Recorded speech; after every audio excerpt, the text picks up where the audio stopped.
Bienvenido, Ricardo. Adelante, el foro es tuyo.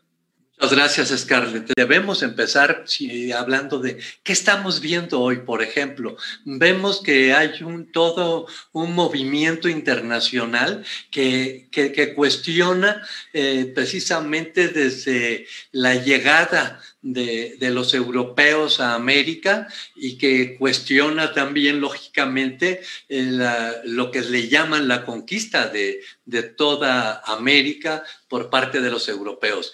Por ejemplo, en Estados Unidos hemos visto cómo este año ha habido movimientos para derribar algunas estatuas de colonizadores, sobre todo de los españoles, como Fray Junípero Serra, inclusive han pintarrajeado estatuas de Cristóbal Colón, incluso en la misma ciudad de Columbus, en Ohio.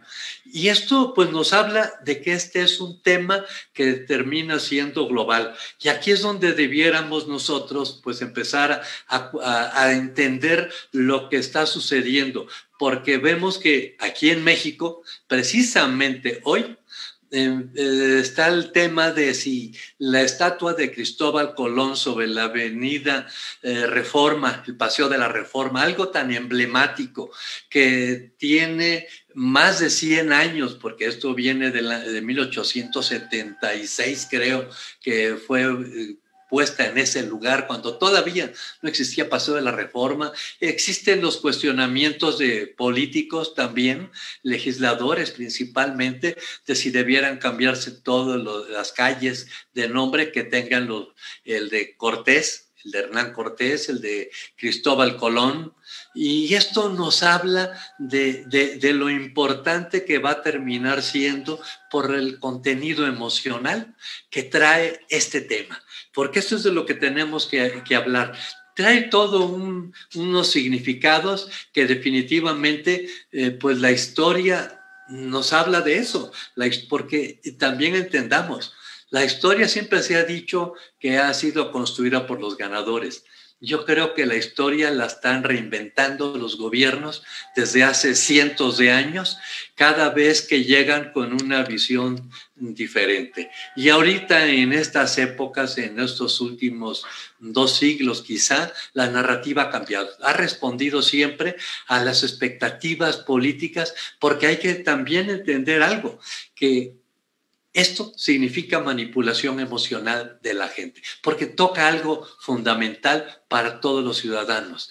Toca sus raíces culturales, sus raíces étnicas, su idiosincrasia y toda su historia. Por eso yo creo que la historia debemos entenderla así. Y algo que quisiera destacar mucho, y es que definitivamente la historia no puede ser juzgada con los valores y criterios del mundo de hoy, cuando la historia, los acontecimientos que hoy forman parte de la historia, responden a las condiciones y el contexto de otras épocas, con otro tipo de valores morales incluso, con otro tipo de valores sociales, con otro tipo de gobiernos y evidentemente pues los acontecimientos históricos han respondido a ese contexto y hoy tratar de entenderlos y juzgarlos con los valores de hoy no tiene sentido, definitivamente es injusto hacerlo. Y aquí seguimos con este planteamiento. Se van a conmemorar, ahora que ya entrando en el tema, los 500 años de algo que se le llama la conquista de México en el año 1521, por un hecho muy significativo, que es de la capitulación de Tenochtitlán el 13 de agosto de 1521. Y entonces en agosto del año 2021 estaremos nosotros metidos en este tema.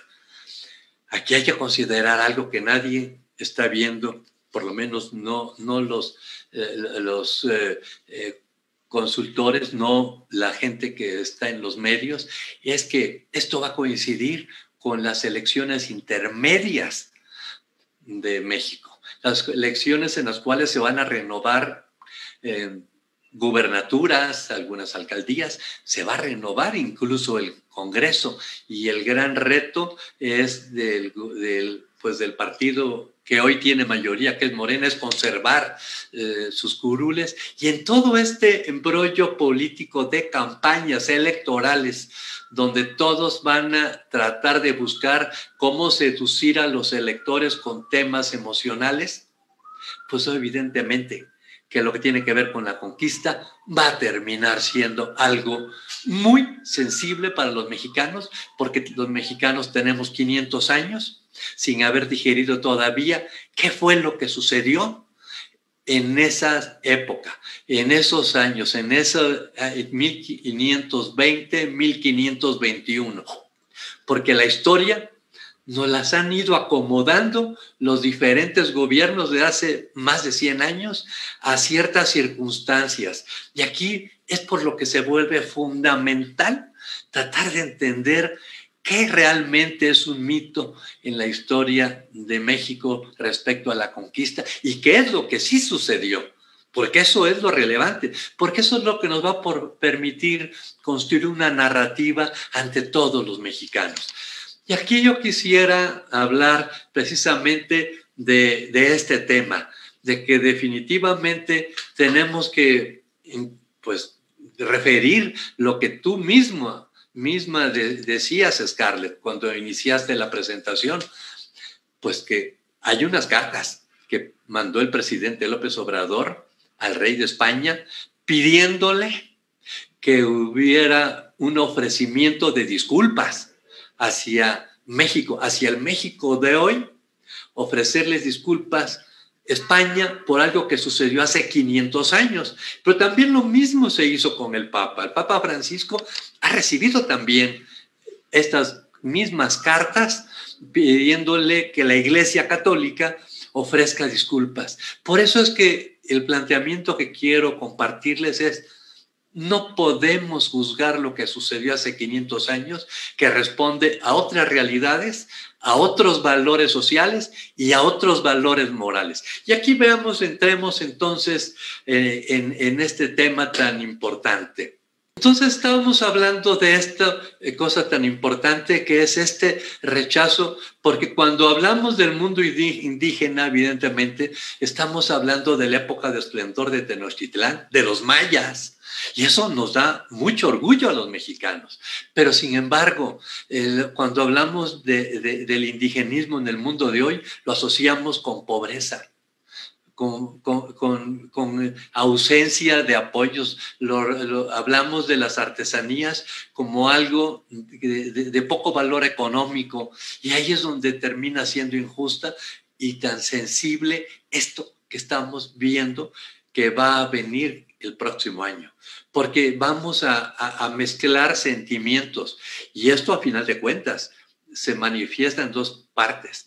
El México de hoy tiene dos raíces: la raíz indígena, pero también la raíz hispana, y ahí es donde se mueven todos los sentimientos y todas las emociones del mexicano, y no porque estemos conscientes de ellos, es que están en el inconsciente colectivo, están en esta memoria que tenemos todos, que nos hace reaccionar, pero no de modo racional, sino de modo instintivo. Y ahí es donde se vuelve tan importante este tema que quiero compartirles a ustedes. Y es que definitivamente las mayores tragedias de la historia pues han tenido que ver con los conflictos étnicos y religiosos. No olvidemos lo que sucedió en Europa en la Segunda Guerra Mundial con Hitler. Tenía un componente étnico. Es más, si nos remontamos incluso a otro de los momentos importantes de la historia occidental, que son las cruzadas, eran conflictos étnico y religioso. Entonces, todo esto se mezcla. Incluso cuando vemos que en el mundo contemporáneo, la guerra de los Balcanes tenía que ver con el componente étnico y religioso. Igual que hoy, los conflictos que está viviendo Europa con pues, los ataques de los grupos radicales musulmanes que hacen terrorismo, tienen que ver con esto, porque hay algo que tenemos que entender. Y yo quisiera recurrir a un importante norteamericano, el profesor Samuel Huntington, que a mí me parece que fue muy visionario. Y quiero hacerles la reflexión.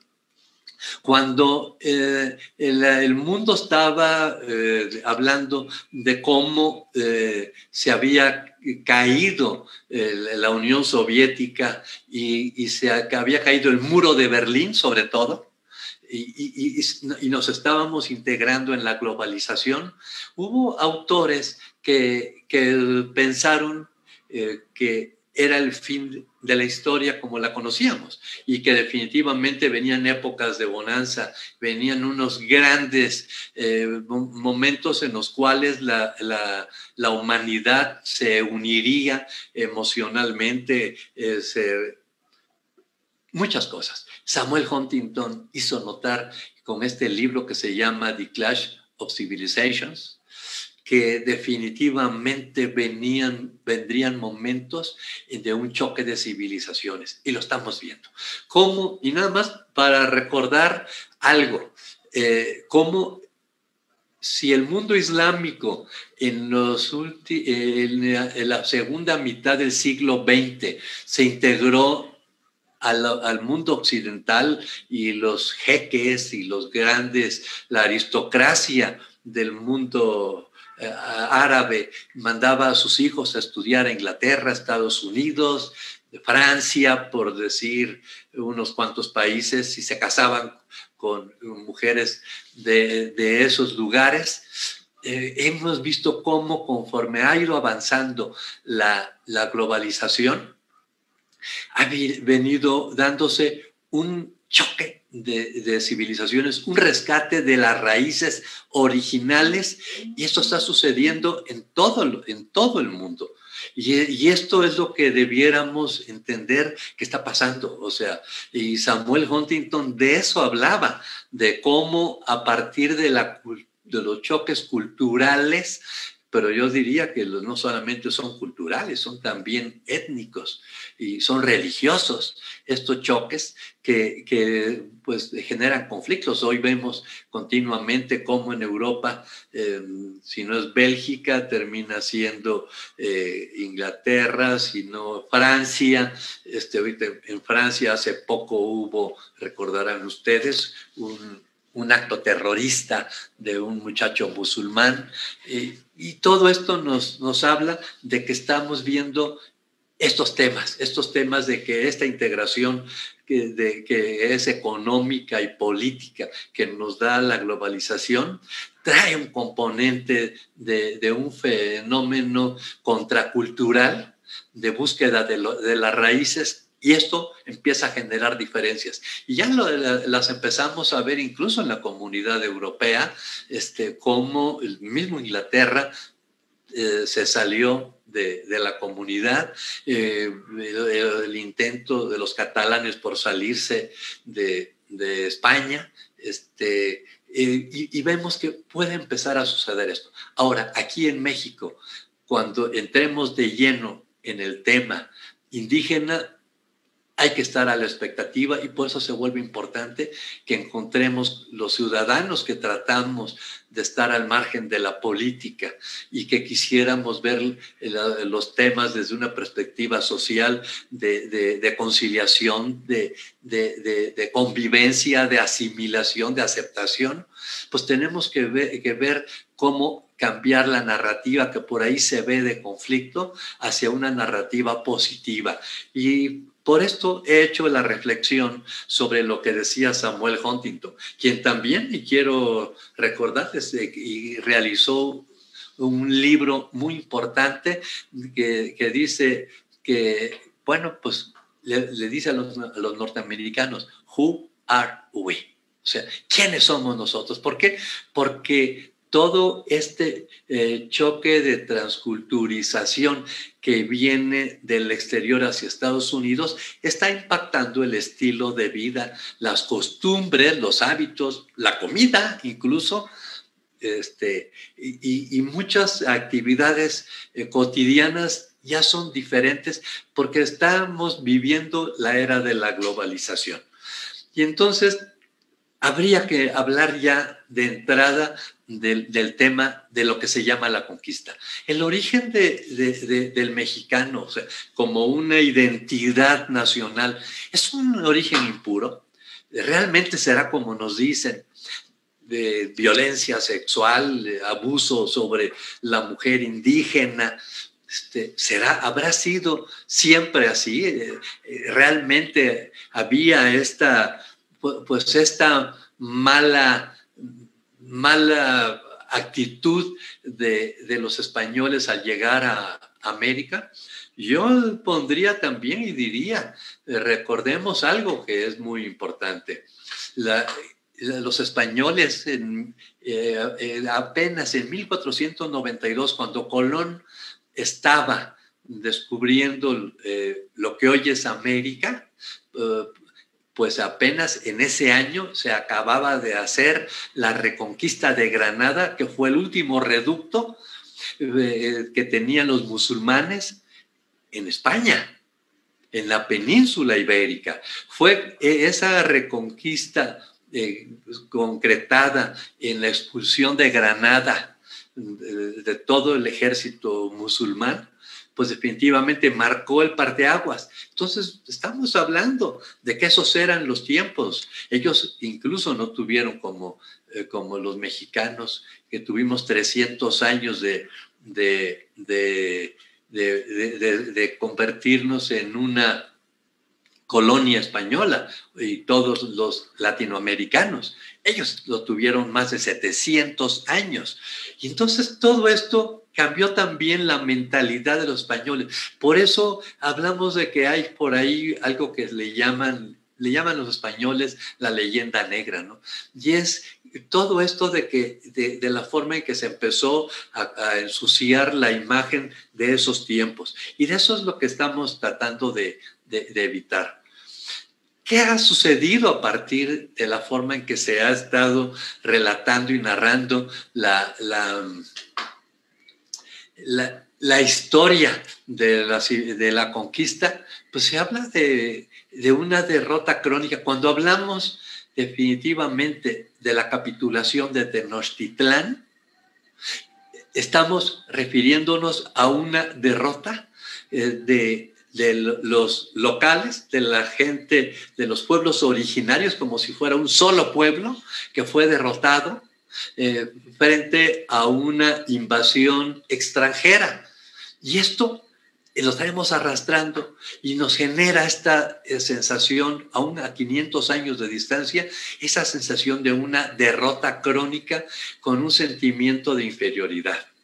Sin embargo, cuando hablamos del origen impuro, que pareciera ser de la violencia sexual, que aparentemente siempre se ha hablado de que caracterizó a la colonización, nadie habla, por ejemplo, ¿de quién? Pues de Gonzalo Guerrero, este español que participó, incluso era un soldado español que participó en la reconquista de Granada. Él luchó ahí y se vino entonces a tratar de pues explorar estos territorios que había descubierto España, y naufragó a principios de los 1511, 1510. Por esas fechas participó en el naufragio y todos los que venían en las embarcaciones con él pues fueron tomados prisioneros por los mayas, porque esto sucedió en las costas de la península que hoy es Yucatán, o fueron hechos prisioneros o incluso murieron en combate. Y ahí se salvaron, entre los que se salvaron, que fueron poquísimos, se salvaron dos. Uno fue Gonzalo Guerrero, y el otro Jerónimo de Aguilar, que luego platicaremos de él. ¿Qué sucedió con Gonzalo Guerrero?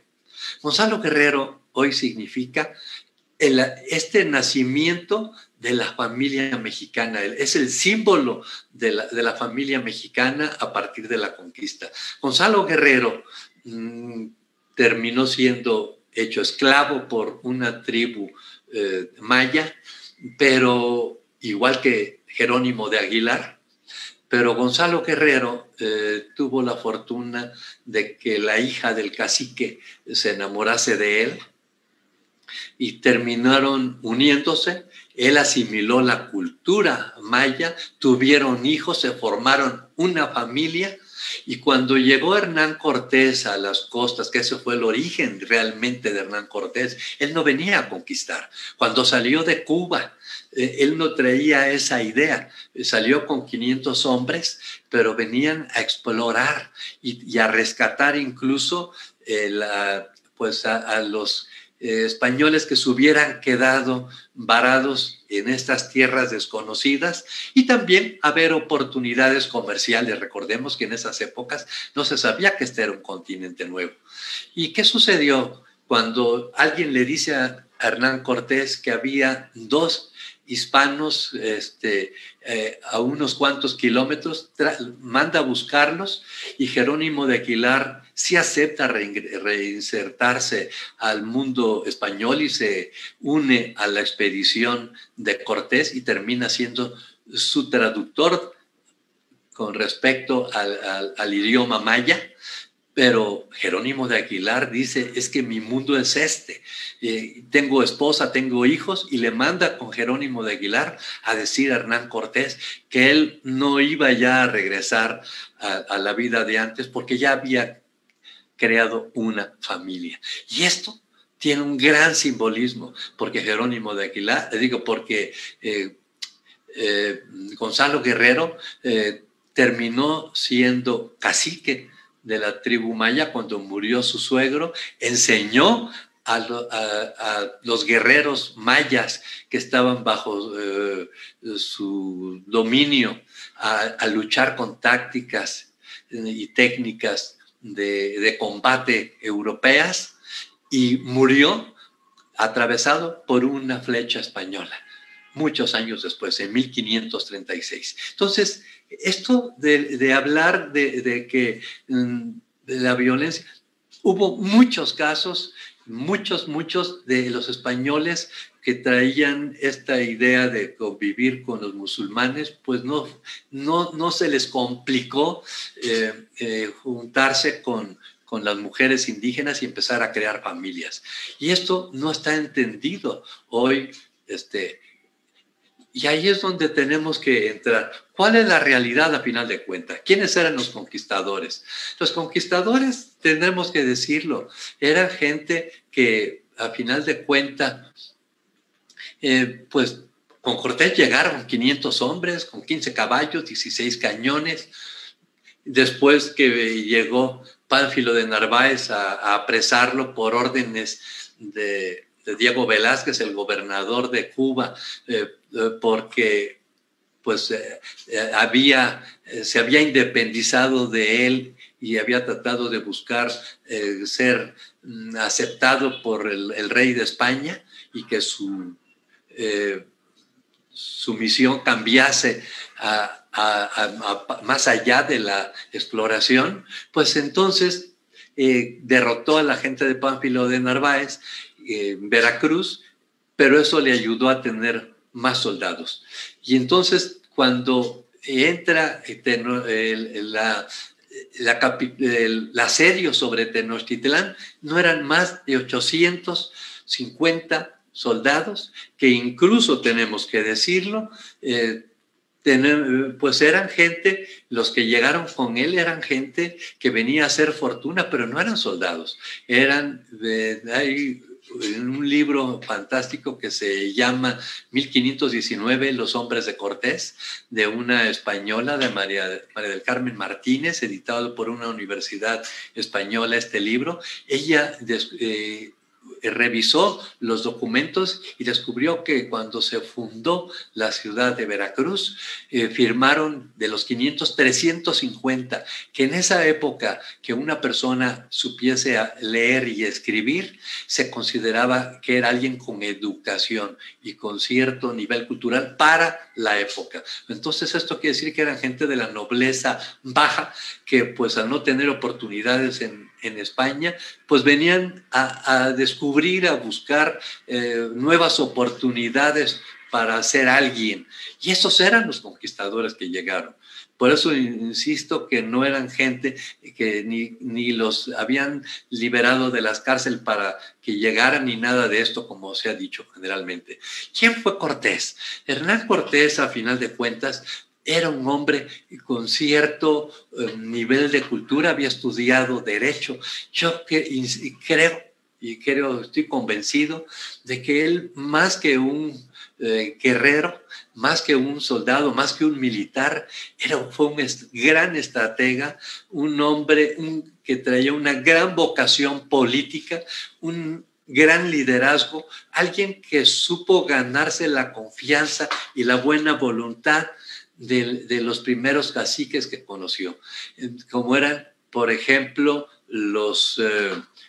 pues todos estos pueblos indígenas, empezando por cómo se ganó la confianza del cacique gordo de Zempoala, cómo logró hacer que éste lo viera como que Cortés representaba la oportunidad de dejar de pagarle tributo a los aztecas, a Moctezuma, y entonces es donde empezó la alianza de Hernán Cortés con los pueblos indígenas y empezó él realmente a encabezar una revolución en contra de los aztecas, que no era el mundo indígena como lo vemos hoy, eran pueblos que incluso étnicamente diferentes, con culturas diferentes. Los totonacos no eran similares a los tlaxcaltecas, ni a los chulultecas, y menos a los nahuas, y lógicamente, pues los aztecas o mexicas eran un pueblo guerrero que tenía sojuzgados a los demás. Así es como llega la historia de que los primeros que se le unen a Cortés son los totonacas que vivían en Zempoala y empiezan el camino hacia Tenochtitlán, y ahí es donde empiezan a unírsele soldados, empiezan a unírsele los tlaxcaltecas, después de una historia muy interesante de cómo él, después de que ellos se le enfrentaron, los guerreros tlaxcaltecas, logró convencerlos de que mejor se unieran en contra del enemigo común de todos ellos, que eran los aztecas. Y ahí es donde llegamos a la conclusión de que definitivamente quienes lucharon en el asedio contra Tenochtitlán fueron 136,000 guerreros indígenas de diferentes pueblos sojuzgados por los aztecas, y solamente no más de 850 españoles. Y ahí es donde viene la primera pregunta. ¿Realmente entonces fue una conquista española o fue una rebelión en contra de los aztecas? Y entonces esto debe hacer cambiar a los mexicanos de hoy su visión de lo que vamos a conmemorar el próximo año. Pues no, es que definitivamente fue una recomposición del mundo indígena que se dio a partir de la capitulación de Tenochtitlán y de la derrota de los aztecas, pero es que los aztecas no eran todos los mexicanos. Y esto es lo que tenemos que entender. Los tlaxcaltecas no fueron traidores, no, tenían todo el derecho. La Malinche tampoco fue una traidora, es que ella no pertenecía. Ella había nacido en un pueblo cercano que hoy queda dentro del estado de Veracruz. Por eso es que ella hablaba maya y también hablaba náhuatl, para poder ser ella la traductora de Cortés a través de Jerónimo de Aguilar. Ella era la que le traducía todo a Hernán Cortés, lo que hablaba con lo que quería transmitir Moctezuma. Entonces, aquí es donde tenemos que llegar a entender que definitivamente lo que vamos a conmemorar, pues es definitivamente un acontecimiento muy diferente a lo que nos han contado siempre. Porque la Malinche, ¿quién era? Era una mujer inteligente, negociadora, fue más que una intérprete. O sea, era una esclava porque ella ya era esclava cuando se la regalaron a Hernán Cortés. Y Hernán Cortés, cuando descubrió su inteligencia, el manejo de idiomas, su capacidad de visualizar lo que vendría, pues evidentemente terminó haciéndola su mujer y procreando con ella a Martín Cortés como uno de sus hijos. Y aquí es donde tenemos que hablar. Y los tlaxcaltecas no eran súbditos de los aztecas, pero sí eran sus rivales naturales. Y entonces otra vez estamos hablando de la recomposición del mundo indígena. Y los aztecas eran un pueblo guerrero. Ellos no eran un pueblo productor, o sea, no producían, no sembraban, no eran gente dada a más que a tratar de someter a los pueblos cercanos, a los pueblos, bueno, incluso llegaron casi hasta los mayas y sometieron a muchos pueblos, tenían controlado todo el centro del país y vivían de eso, de los tributos que lograban tener de ellos. Y entonces esto nos habla también de algo importante. No eran los aztecas unas blancas palomas, definitivamente, eran antropófagos incluso. Y hay que decirlo, también tenía que ver esto porque no había el ecosistema que hay hoy en estas tierras, en este territorio, y no había proteínas. Y entonces, pues las guerras floridas para tener gente que poder ofrecer a los dioses, pues también tenía que ver con que después de que eran sacrificados, pues lógicamente había todo un proceso de antropofagia.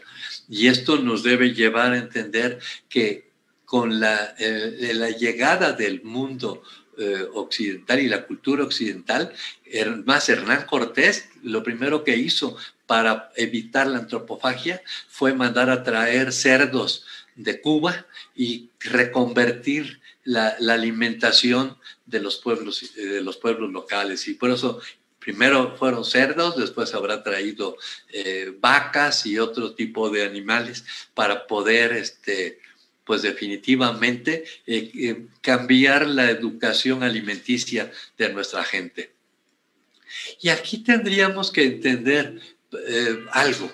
Si realmente Cortés hubiera manipulado a la gente, a sus aliados, si los hubiera engañado, si los hubiera utilizado, yo pregunto, ¿por qué 136,000 soldados, 136,000 guerreros de los pueblos originarios no tomaron al momento en que habían triunfado sobre los aztecas? ¿Por qué no se deshicieron de Cortés y los soldados que le quedaban a Cortés? ¿Por qué no lo hicieron? Los hubieran aniquilado en cosa de minutos. Hubiera sido facilísimo. ¿Por qué no? ¿Por qué lo siguieron respetando? ¿Y por qué se dio esta relación de reconocimiento y de aprecio? Porque era de Cortés hacia sus aliados, hacia los caciques que le ayudaron, y también era de ellos hacia Cortés. Y ahí es donde la historia no es justa cuando hablamos de todo este proceso. Y aquí tendríamos que platicar entonces de que definitivamente la historia no ha sido bien contada. Y hay muchas mentiras históricas sobre la colonia y quisiera platicar a partir de ellos. Bien, pues ya después de que cae Tenochtitlán, pues hay muchas historias que se hacen sobre la colonia. Por ejemplo, poco se habla de que en 1495, o sea, mucho antes de que llegara Cortés a nuestro territorio, a nuestras costas, 1495, simplemente 3 años después de que Colón descubriese América, lo que hoy es América, perdón, de que Colón descubriese lo que hoy es América, pues llegó allá a Sevilla un buque con esclavos indígenas que había enviado Cristóbal Colón, que recordemos también, no era español, él era genovés, o sea, que era italiano.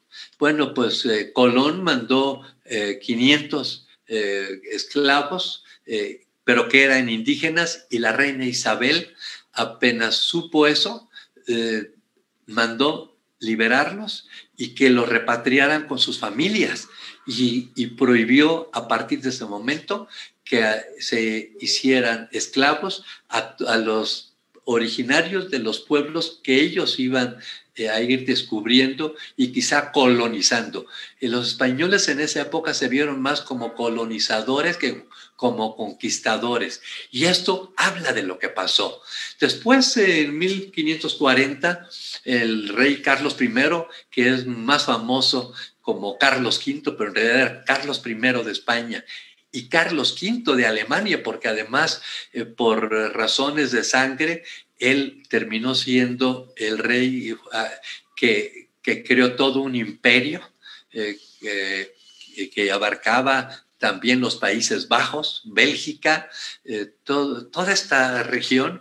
Pues Carlos I, que incluso cuando fue ungido rey no hablaba castellano, tuvo que aprenderlo, pues se involucró tanto en su papel y lo que le estaba tocando como rey, que encomendó a la Universidad de Salamanca estudiar si era válido o no el tema de la libertad de conciencia para hacer que los indígenas, los pueblos originarios, adoptasen por la fuerza o no la religión católica.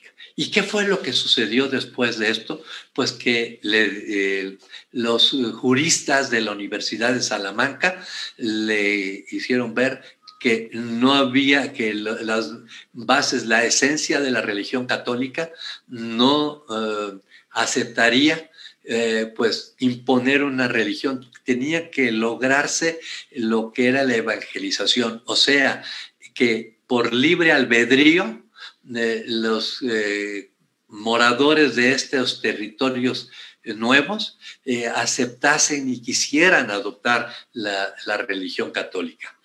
También en 1542, Carlos I abolió oficialmente la esclavitud de los indígenas, y esto lo hizo con lo que le llamó las leyes nuevas.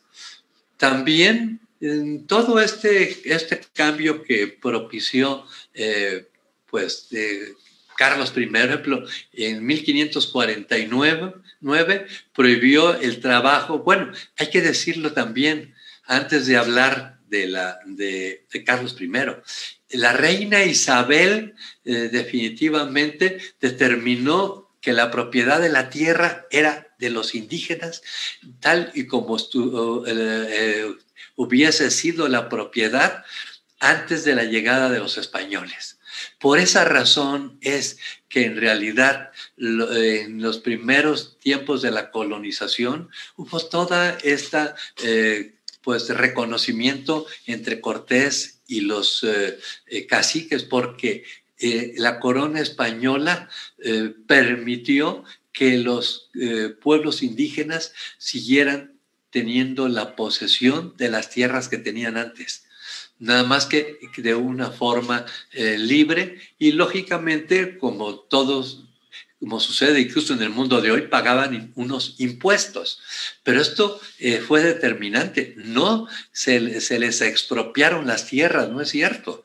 O sea, y esto lo determinó la reina Isabel, pues mucho antes de que llegara incluso Hernán Cortés. También ella prohibió el maltrato a los indígenas. Fue muy específica en que tenía que respetarse la integridad y la identidad de los indígenas. También habló de la obligación de pagarles salarios justos y otra cosa más importante. No podían obligárseles a los indígenas a trabajar como esclavos, evidentemente, porque estaba abolido esta figura, pero además tampoco se les podía forzar a trabajar. Era una decisión de ellos aceptar el trabajo o no, y había que pagarles salarios justos. También tenían derecho al descanso dominical y la jornada laboral era de 8 horas. Y todo esto estuvo arropado por normas protectoras de la salud. Y todo este esfuerzo que Carlos I descubrió, pues terminó dándole forma a toda una serie de normas que rigieron todo el tiempo de la colonia, y que incluso en 1680 se recolectó todas estas normas jurídicas para integrarlas en lo que luego se llamaron las leyes de Indias.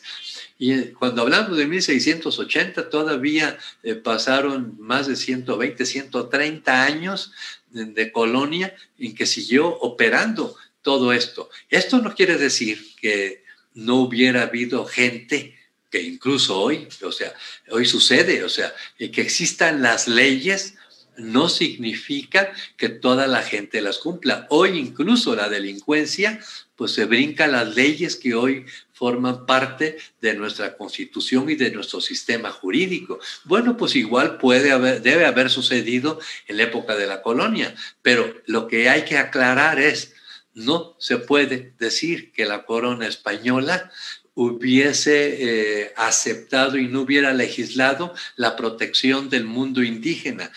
Existieron las leyes, se castigaba cuando a alguien se le encontraba que estaban burlando la ley.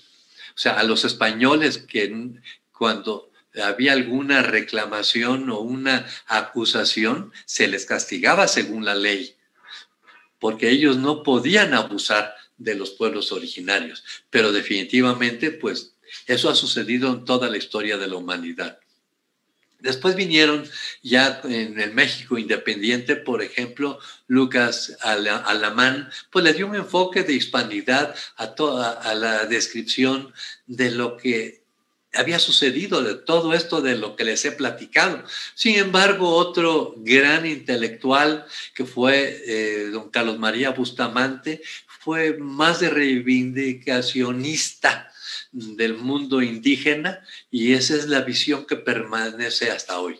Es la que pues hoy nos ha llegado más todavía, porque incluso hay que también decirlo, mientras Lucas Alamán pertenecía a este grupo político de los conservadores, él era una figura importante entre los conservadores. Don Carlos María Bustamante pues no lo era. Carlos María Bustamante era definitivamente de los liberales. Y entonces ahí es cómo nos están llegando las cosas hoy. José Vasconcelos, este gran personaje postrevolucionario, bueno, de la Revolución Mexicana, y después fue un gran intelectual, que fue quien tuvo la visión de la educación, fue importante, tan importante como que incluso él creó la Secretaría de Educación Pública y fue el primer secretario de Educación Pública. Él traía una visión de desarrollo, incluso su visión de la época colonial pues era más favorable a esta fusión de culturas, a entenderla como una fusión de culturas. Por eso cuando habla de la raza cósmica, habla de que el mestizaje, a final de cuentas, ese es el legado de todos estos años en los cuales México fue una colonia española. Y en su libro Ulises Criollo, otro de los libros que él escribió, pues dio valor a la hispanidad de este país, criticó la manipulación del indigenismo. Y hay que decirlo, hoy pareciera ser que los políticos tratan supuestamente de proteger a los indígenas, pero la realidad es que tratan de mantenerlos en la pobreza. Desde el presidente Echeverría ha habido un enfoque indigenista manipulador bajo el tema de usos y costumbres, pues los deja en las manos de los caciques que al margen de las leyes que hoy tenemos los mexicanos, o sea, como si fueran un pueblo separado, pues siguen manipulando a los indígenas. Entonces, esto es realmente lo que está sucediendo hoy. Y porque eso, pues, permitía tener una reserva electoral. Y eso es lo que hay que entender del peligro de que sigamos con esta visión de mantener y de pasar la responsabilidad a los indígenas de hoy, pues de preservar la cultura indígena. No, la cultura indígena es nuestra, es de todos los mexicanos. La cultura es nuestro legado, es una de nuestras raíces definitivamente. Y eso es un orgullo que tenemos que hacer. Pero también tenemos que dejar que los herederos, étnicamente hablando, de aquellos pueblos originarios, pues hoy disfruten de las ventajas del México moderno, que puedan tener acceso a salud y no dejarlos simplemente con las condiciones de vida en las que están hoy marginados, viviendo de la pobreza. Por eso podríamos llegar incluso a estas conclusiones. Primeramente es que el tema étnico combinado con el religioso, implícito en la evangelización, es muy sensible hoy. La cercanía de las elecciones da a este tema, pues este enfoque electoral que puede liberar sentimientos hasta hoy latentes, pero sentimientos muy peligrosos. De verdad que manejar todavía el resentimiento y dar viendo que España, que el Vaticano ofrezcan disculpas, hablar de lo malo de aquello, sin hablar de lo bueno, pues definitivamente es muy peligroso, porque puede abrir la caja de Pandora. Y todos los males, lo que no hemos visto, puede llegar. Podemos meternos en una confrontación. Si la confrontación de pobres y ricos, la confrontación de patrones y trabajadores, la confrontación que siempre todo este fenómeno de la izquierda populista ha manejado, pues definitivamente le metemos esta nueva variable que sería la variable étnica y religiosa, y esto nos puede detonar un conflicto étnico reivindicador muy peligroso. Porque ¿qué sucedería si en plena campaña el año próximo alguien extrapolase el resentimiento étnico asociándolo con esto, con pobreza y con la lucha de clases? Definitivamente. Esto, pues definitivamente sería algo que puede salirse de control para todos, incluso para el mismo gobierno. Y aquí entonces, por eso hay que ser muy cauteloso con estas propuestas de someter a consulta pública la reinstalación de la estatua de Colón. O sea, hay que evitar todo esto que hable de confrontación y que hable de conflicto. ¿Cuál podría que ser el planteamiento positivo para el año próximo? Pues imagínense qué sucedería si le dijéramos a los mexicanos que no hubo una derrota a manos de españoles, sino que fue una insurrección o revuelta indígena, o sea, que otros pueblos enemigos de los aztecas, pues se sublevaron. Por lo tanto, no hubo una derrota a manos de extranjeros. Esto puede cambiar radicalmente esa sensación que trae el mexicano internamente. Darse cuenta de que en realidad pues no hubo tal derrota a manos de extranjeros. Y esto, pues este sentimiento de la derrota crónica, empezaríamos a eliminarlo.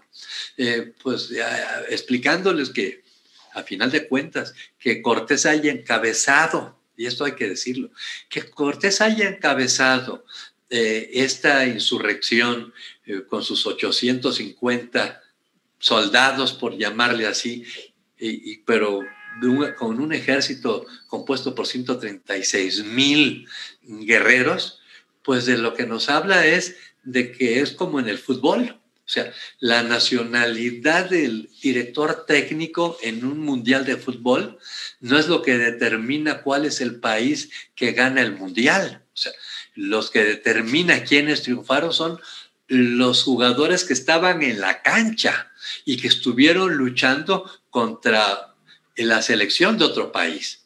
Y definitivamente el director técnico pues lleva su mérito, pero no es el que su país de origen no es el que tiene ningún mérito. Y aquí es lo mismo, o sea, que Cortés haya sido el director técnico haciendo esta similitud, pues no hace que podamos decir que los españoles triunfaron sobre los aztecas. Definitivamente no, fueron los mismos pueblos tlaxcaltecas, cholultecas, totonacas y todos los que se aliaron con Cortés y pues para poder llegar y hacer pues la liberación del mundo indígena de esa época. Y por ello, y esto puede derribar los conflictos étnicos y ese estigma que traemos todos atorados. Y también, ¿qué sucedería si desde la sociedad generamos un fenómeno de opinión pública para que olvidemos de lo bélico, para que olvidemos el tema de la lucha, para que olvidemos y hablemos de algo muy positivo. Conmemoremos los 500 años del nacimiento de nuestra identidad como una nación mestiza. Esto es lo que debemos definitivamente conmemorar, lo que somos hoy. México es hoy una nación mestiza. Y yo me quiero referir y dejarles simplemente con este mensaje. Esta es la placa que está en la Plaza de las Tres Culturas en Tlatelolco. Dice esta placa que está ahí, donde, como ustedes ven, hay pirámides, o sea, el rescate de las pirámides y las iglesias, y el México moderno está detrás. Pues ahí dice, no fue triunfo ni derrota, fue el doloroso nacimiento del pueblo mestizo, que es el México de hoy. Y esto no lo estamos inventando hoy. Esto ya tiene muchos decenios, desde el siglo XX, que ahí está recordándonos lo que no queremos ver. Por eso tenemos que ser muy proactivos en llevar este mensaje al resto de los mexicanos, de que tenemos que, no debemos juzgar nuestra historia con el tamiz y con el filtro de los valores morales y sociales de hoy, de lo que sucedió hace 500 años en otro contexto. Y esto es lo que les quisiera dejar a ustedes y quise compartirles, porque creo que si hacemos bien pues este trabajo que cada uno de nosotros debiese ser un promotor de esta visión, vamos a lograr que realmente México sea lo que merece ser. Mis datos de contacto y muchas gracias.